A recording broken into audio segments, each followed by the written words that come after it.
নমস্কার, আমি সুপর্ণা। শনিবারের চিঠিতে আপনাদের স্বাগত জানাই। আজকে আমরা শুনব চাণক্য কিভাবে চন্দ্রগুপ্ত মৌর্যের সন্ধান পেলেন এবং এক কিশোরকে গড়ে তোলার ইতিহাস। মগধের রাজসভা থেকে অপমানিত হয়ে বেরিয়ে আসার পর চাণক্য শুধু একজন অপমানিত পণ্ডিত ছিলেন না, তিনি তখন এমন একজন মানুষ যিনি উপলব্ধি করেছিলেন ভারতের রাজনৈতিক ভবিষ্যৎ বদলাতে হলে দরকার একজন অসাধারণ নেতা। কিন্তু সেই নেতা কোথায়? কোনো রাজপুত্র, কোনো সেনাপতি, নাকি কোনো সাধারণ পরিবারের এক অজানা কিশোর? এই প্রশ্নের উত্তর খুঁজতেই চাণক্য ভারতের বিভিন্ন অঞ্চল ভ্রমণ করতে শুরু করেন। প্রচলিত কাহিনী অনুসারে একদিন তিনি একটি গ্রামে কিছু কিশোরকে খেলতে দেখছিলেন। তারা রাজামন্ত্রী খেলা করছিল। সেই খেলায় একজন কিশোর বিচারকের ভূমিকায় ছিল। সে অন্য শিশুদের মধ্যে বিরোধ মিটিয়ে দিচ্ছিল, সিদ্ধান্ত নিচ্ছিল এবং সবাই স্বতঃস্ফূর্তভাবে তার নেতৃত্ব মেনে চলছিল। চাণক্য বিস্মিত হয়ে সেই কিশোরকে লক্ষ্য করলেন।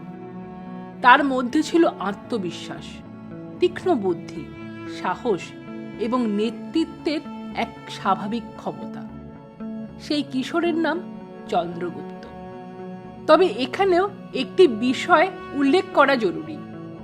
চাণক্যের সঙ্গে চন্দ্রগুপ্তের এই প্রথম সাক্ষাতের ঘটনাটি মূলত জৈন সাহিত্য, বৌদ্ধ সাহিত্য এবং পরবর্তী কাহিনী থেকে এসেছে।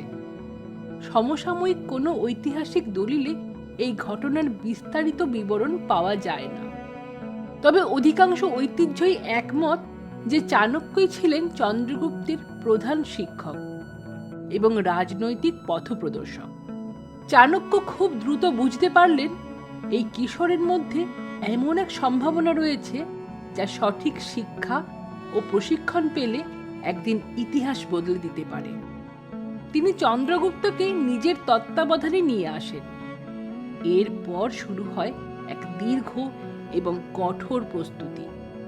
চন্দ্রগুপ্তকে শুধু অস্ত্র চালনা শেখানো হয়নি, তাকে শেখানো হয়েছিল কিভাবে একটি রাষ্ট্র পরিচালনা করা হয়, কিভাবে মানুষের মন জয় করতে হয়, কিভাবে যুদ্ধ জিততে হয় শুধু শক্তি দিয়ে নয়, বুদ্ধি, ধৈর্য এবং কৌশল দিয়ে।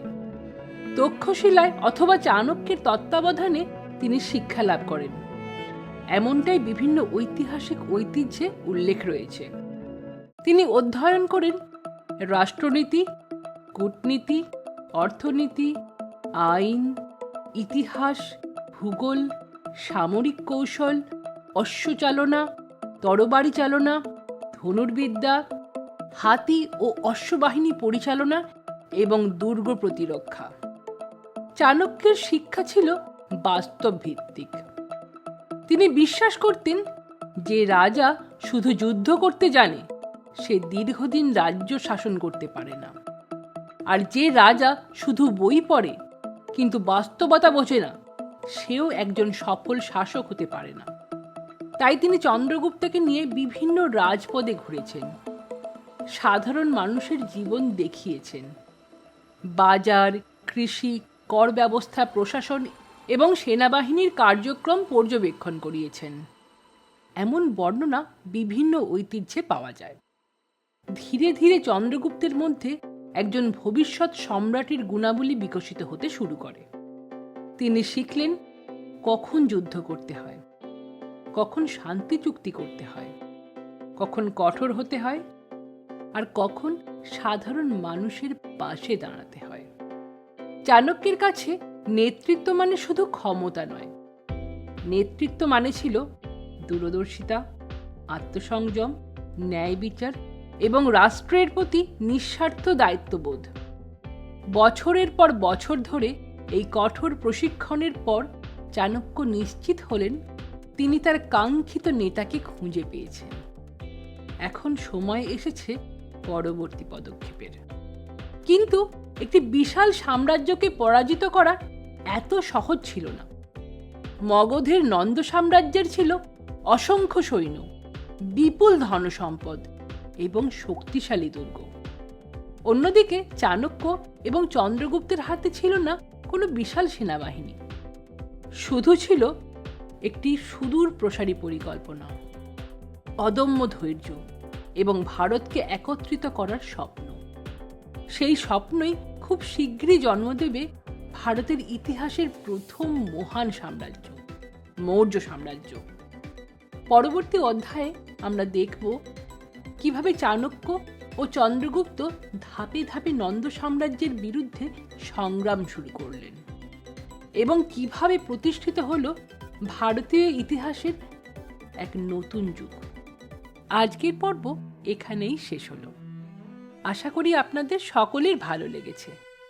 আমাদের এই প্রচেষ্টা আপনাদের যদি ভালো লেগে থাকে, আমাদের এই ছোট্ট ইউটিউব চ্যানেলটিকে সাবস্ক্রাইব করুন ও সকলের সাথে শেয়ার করুন। আপনাদের সহযোগিতা ও আশীর্বাদ একান্ত কাম্য। আপনাদের সকলের সুস্বাস্থ্য কামনা করি। আবার দেখা হবে পরবর্তী পর্বে। ধন্যবাদ।